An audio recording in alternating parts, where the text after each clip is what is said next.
যুক্তরাষ্ট্রের north ক্যারোলাইনার Duke ইউনিভার্সিটির স্নাতক সমাপনী অনুষ্ঠানের বক্তা ইসরায়েলের প্রতি নিজের সমর্থন জানালে অনুষ্ঠান থেকে বেরিয়ে যান অনেক শিক্ষার্থী। যাওয়ার আগে তারা গাজায় যুদ্ধবন্ধের দাবি জানান। ভার্জিনিয়ার কমনওয়েলথ বিশ্ববিদ্যালয়ের কয়েক ডজন শিক্ষার্থীও সমাবর্তন অনুষ্ঠান থেকে বেরিয়ে গেছেন। মার্কিন বিশ্ববিদ্যালয়গুলোতে চলমান ইসরায়েল বিরোধী বিক্ষোভের মধ্যেই এমন ঘটনা ঘটল।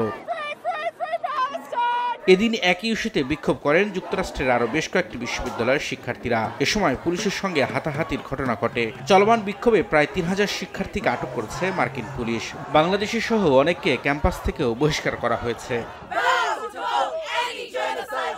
এরই মধ্যে ভয়ঙ্কর এক তথ্য প্রকাশ করেছে মার্কিন সংবাদ মাধ্যম CNN। গাজায় যুদ্ধবিরতির দাবিতে চলমান আন্দোলন দমনে শিক্ষার্থীদের পাশাপাশি শিক্ষকদের ওপরও নেমে এসেছে বর্বরতা। বিক্ষোভে সংহতি জানানোয় বিভিন্ন বিশ্ববিদ্যালয়ের অধ্যাপকদের আটক করছে পুলিশ।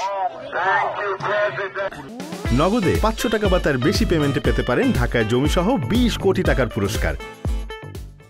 অর্ধশতাধিক শিক্ষককে আটকের কথা জানিয়েছে গণমাধ্যমটি। জানা গেছে, কেবল বিক্ষোভের ভিডিও চিত্র ধারণ করার কারণেও অনেক অধ্যাপককে আটকের ঘটনা ঘটে।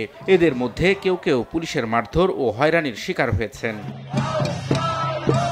পুলিশি দমনপীড়ন আর ধরপাকড়ের মধ্যেও অব্যাহত আছে আন্দোলন। স্পেনের মাদ্রিদে তাঁবু গেড়ে বিক্ষোভ করেছেন শিক্ষার্থীরা। অন্যদিকে আমস্টারডামে ফিলিস্তিনিদের প্রতি সংহতি জানিয়ে বিক্ষোভ র্যালি বের করা হয়। নিরীহ ফিলিস্তিনিদের অধিকার রক্ষায় আন্দোলন চালিয়ে যাওয়ার ঘোষণা দেন বিক্ষোভকারীরা।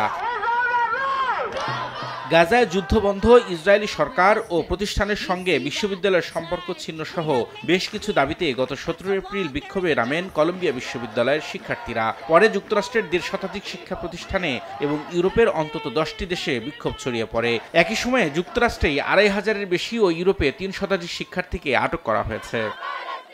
রবিউল ইসলাম আওলাদ, সময় সংবাদ।